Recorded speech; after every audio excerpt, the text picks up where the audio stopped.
परमेश्वर की दोनों पे देख सकते, परमेश्वर की स्तुति हो जिसने ये सुंदर अवसर मुझे प्रदान किया। एक बार फिर से मैं लाइव आपके सामने प्रभु की महिमा करूं। मैं फिर आज और कहीं बैठा हूं, पानी बहुत गिर रहा है, लाइट नहीं है, नेट मेरे यहाँ नहीं आ रहे, इसलिए मैं क्राइस्ट कॉन्वेंट स्कूल में आकर ऑनलाइन हो रहा हूं। आइए हम प्रार्थना करें। अनुग्रहकारी दयालु पिता परमेश्वर, आपको हम हृदय से धन्यवाद देते हैं प्रभु जी कि आपने ये मौका दिया कि प्रभु जी हम तेरी महिमा करें, तुझ में आगे को बढ़ें और तेरी जय जयकार करें। कितने लोग हैं जो सुंदर समय को प्राप्त नहीं कर सके और इस दुनिया से कूच कर गए, लेकिन प्रभु जी हम विनती प्रार्थना करते हैं, आप हम सबों से बोलिए और बातचीत करिए। जितने ऑनलाइन हैं सबों को आशीषित करिए ताकि ये तुझ में बढ़े प्रभु जी। इनके हृदयों को, मनों को, दिलों को खोल दीजिए ताकि ये तेरी गूढ़ बातों को ठीक ठीक समझ सकें और उस पर चलने की चेष्टा कर सकें। हम विनती प्रार्थना करते हैं खुदावंद, तू हम सबों के साथ होना और होने देना। जितनी देर ऑनलाइन हम लोग उपस्थित रहें, तेरी आत्मा हमारे बीच में डेरा करे।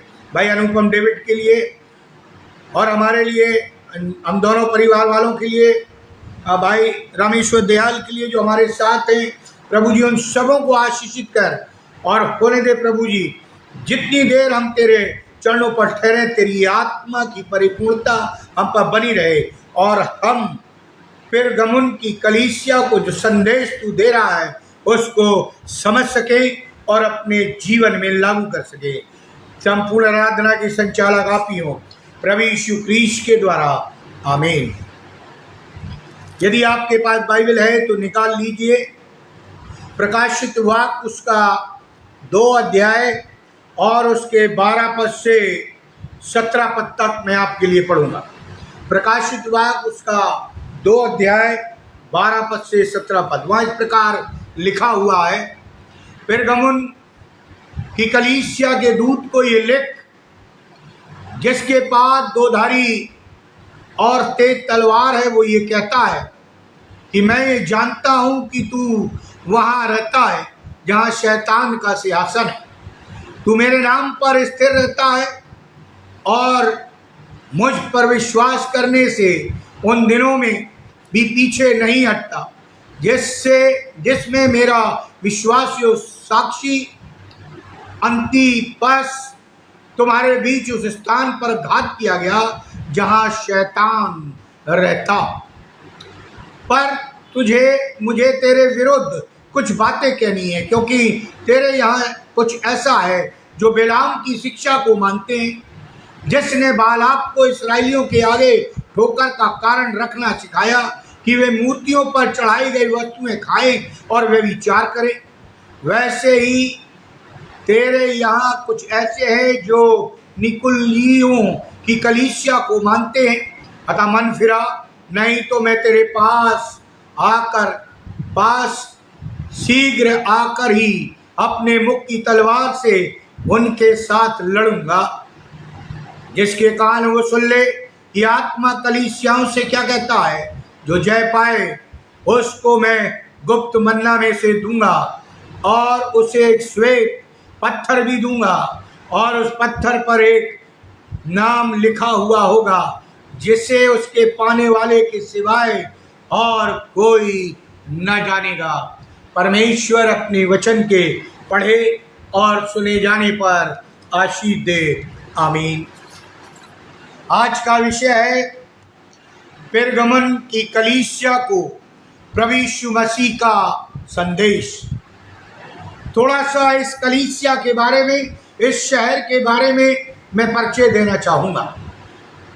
पेरगमुन शहर उन दिनों में इफिसुस नगर से 15 मील उत्तर की ओर था, या यूँ कहूँ कि पेरगमुन एशिया माइनर की उत्तर पश्चिम में दिशा में स्मुर्ना से, जो स्मुर्ना शहर था जहाँ कलीसिया स्थापित थी, 80 किलोमीटर की दूरी पर उसके उत्तर में तथा सागर तट एजियन सी से 15 किलोमीटर भीतर स्थित था। पेरगमन नगर एक अकेली ऊंची पहाड़ी पर दो नदियों के बीच एक किला नुमा नगर था। यानी ये दो नदियों के बीच के ऊपर एक किला बना था जहां पर ये नगर बसा हुआ था। इतना ही नहीं, ये नगर एशिया की राजधानी हुआ करता था। एशिया की राजधानी पेरगमन की आबादी उस समय लगभग 1,60,000 थी। उन दिनों में दुनिया का सबसे बड़ा पुस्तकालय, दुनिया का सबसे बड़ा पुस्तकालय इसी नगर में था। प्रियो, पेरगमन के मूल निवासी किस जाति के थे, उनके विषय में अधिक जानकारी नहीं पाई जाती। लेकिन सिकंदर महान के समय ये नगर यूनानी साम्राज्य के अधीन हो गया था। यानी ये नगर यूनानी साम्राज्य के अधीन यानी उसमें सम्मिलित हो गया था। ईसा पूर्व दूसरी शताब्दी में ये धनी व महत्वपूर्ण नगर बन गया था। जब रोमी राज अपने सीमाओं को बढ़ा रहा था या बढ़ रहा था, तो इस नगर के शासकों ने यूनानी अधिकारियों के विरुद्ध रोमी शक्ति का साथ दिया था। यानी पेरगमन की बात में कर रहा हूं, उन्होंने यूनानी नहीं बल्कि रोमी शक्तियों का साथ दिया। पेरगमन जो नगर था में एक बहुत बड़ा विशाल भव्य पुस्तकालय था, जैसा मैंने आपको बताया, जो कि सिकंदरिया यानी सिकंदर महान के प्रसिद्ध पुस्तकालय का मुकाबला करता था। 133 ईसा वर्ष पूर्व नगर के शासक ने नगर को रोमी राज्य को सौंप दिया था। यानी यहाँ का जो शासक था उसने अपने नगर को रोमी राज्य के अधीन कर दिया था, यूनानियों के नहीं। रोमी राज्य ने पेरगमन को रोमी प्रांत एशिया की राजधानी बना दिया था, यानी कैपिटल बना दिया था। पेरगमन के पुस्तकालय में 2 लाख से अधिक हस्तलिखित पुस्तकें थी, जो सिकंदरिया पुस्तकालय को चुनौती दिया करता था या उसकी समानता में खड़ा रहता था। उस समय तक प्रिंटिंग प्रेस का आविष्कार नहीं हुआ था, अतः ये पुस्तकें विद्वानों द्वारा, इतिहास पढ़ने पर मालूम चलता है, विद्वानों द्वारा हाथ से लिखी गई थी। उस समय तक कागज का भी आविष्कार नहीं हुआ था। लोग कागज पर नहीं लिखते थे। जिस समय यह पुस्तकालय था उस समय कागज का और प्रिंटिंग प्रेस का चलन नहीं था। उन दिनों में लिखने के लिए पेड़ों की छाल का प्रयोग करते थे, जिसे स्क्रोल कहा जाता था। पेरगमन में ही पार्चमेंट का यानी जानवरों की खालों के द्वारा बने गए पेपर का निर्माण हुआ था। पार्चमेंट कागज के समान होता है और जानवरों की सूखी त्वचा से बनता है।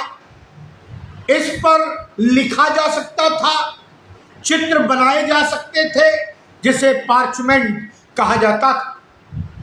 इतना ही नहीं, बहुत से लेखकों ने, इतिहास को लिखने वालों ने इसी पार्चमेंट पेपर का उपयोग किया था। पेरगमन और पार्चमेंट का अर्थ ग्रीक भाषा में एक ही है, कागज का टुकड़ा। पेरगमन का नाम इसी कारण पड़ा था क्योंकि वहां पर पार्चमेंट का आविष्कार हुआ था, यानी जानवरों की खाल से जो पेपर बनाया जाता था वो यहीं पर पहली बार बनाया गया था। क्योंकि पार्चमेंट का आविष्कार जब पेरगमुन में हुआ तो लोग और ये नगर बहुत प्रसिद्ध हो गया।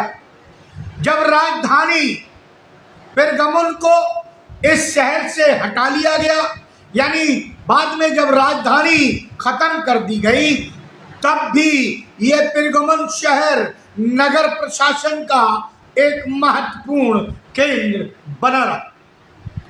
परंतु इससे भी महत्वपूर्ण बात यह है कि यहाँ पर 4 सबसे प्रमुख मंदिर थे।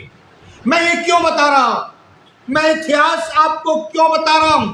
मैं इसलिए बता रहा हूं क्योंकि उन दिनों की कलीसिया जो उस समय थी, जो 7 कलीसियाओं का दर्शन यूहन्ना देखता है कि यीशु मसीह ने संदेश दे रहा है, वे कलीसियाएं इस पृथ्वी पर एशिया माइनर पर स्थित थी और उस समय भी देवी देवता पाए जाते थे, मंदिर पाए जाते थे और आज भी ये हमारे देश में और उन जगह पाए जाते।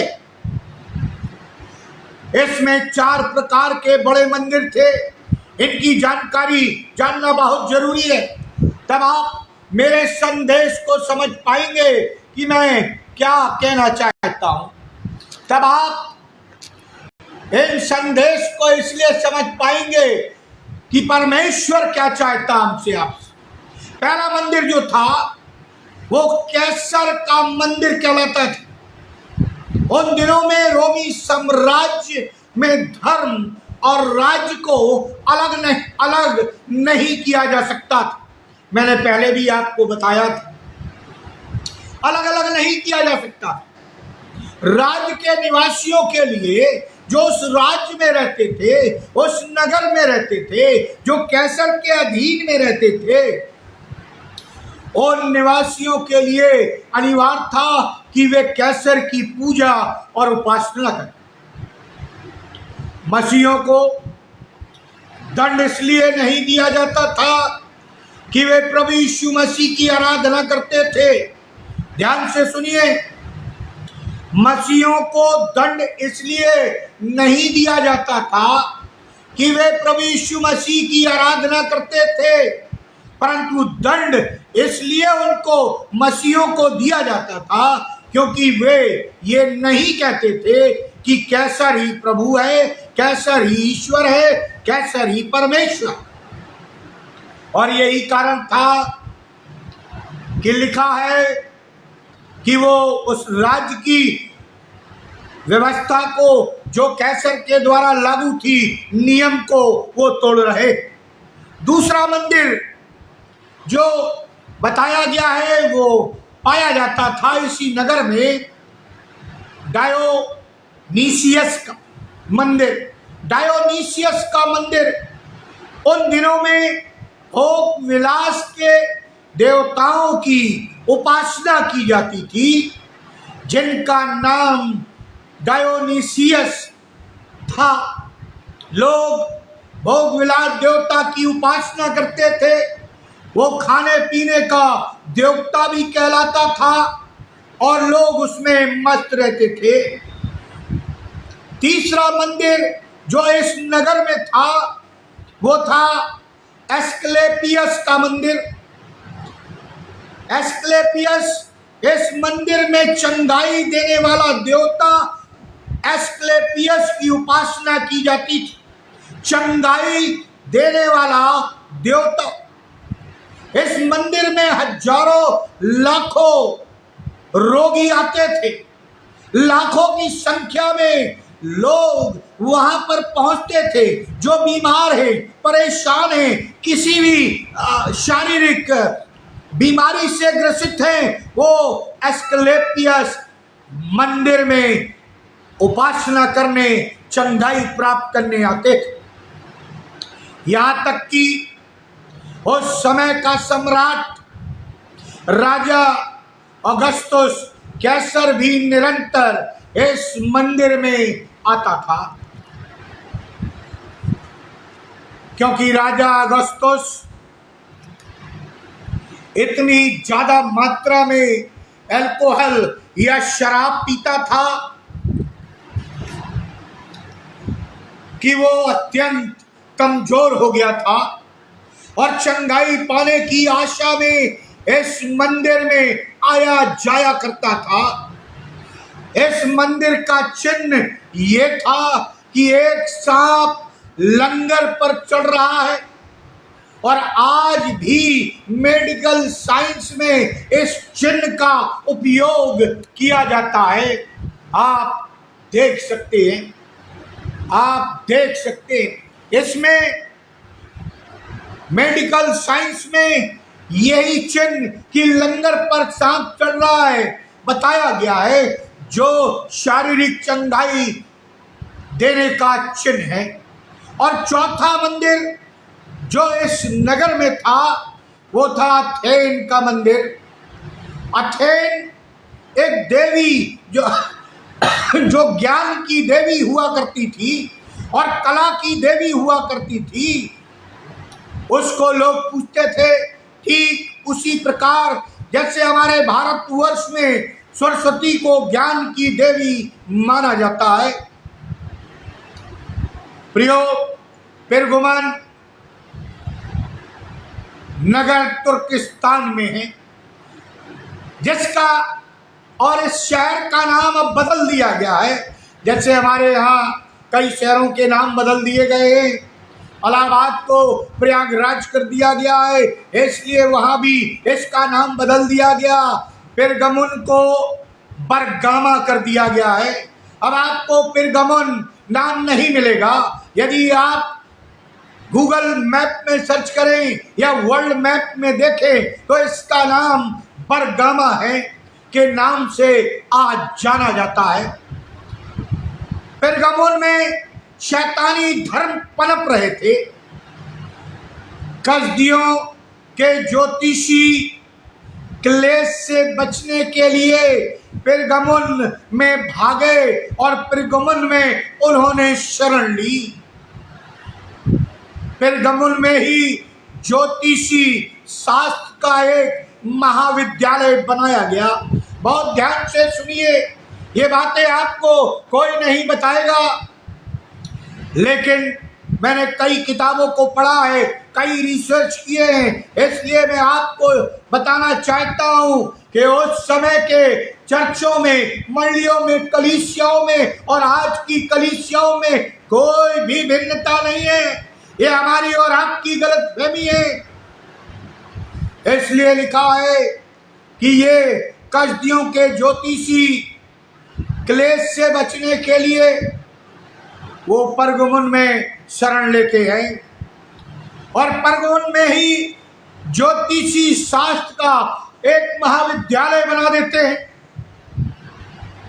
वहाँ देवता जीएस के सम्मान के लिए संगमरमर का एक विशालकाय स्तंभ भी था।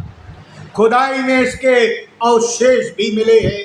आप गूगल में और अन्य जगह में जाकर पढ़ लीजिए।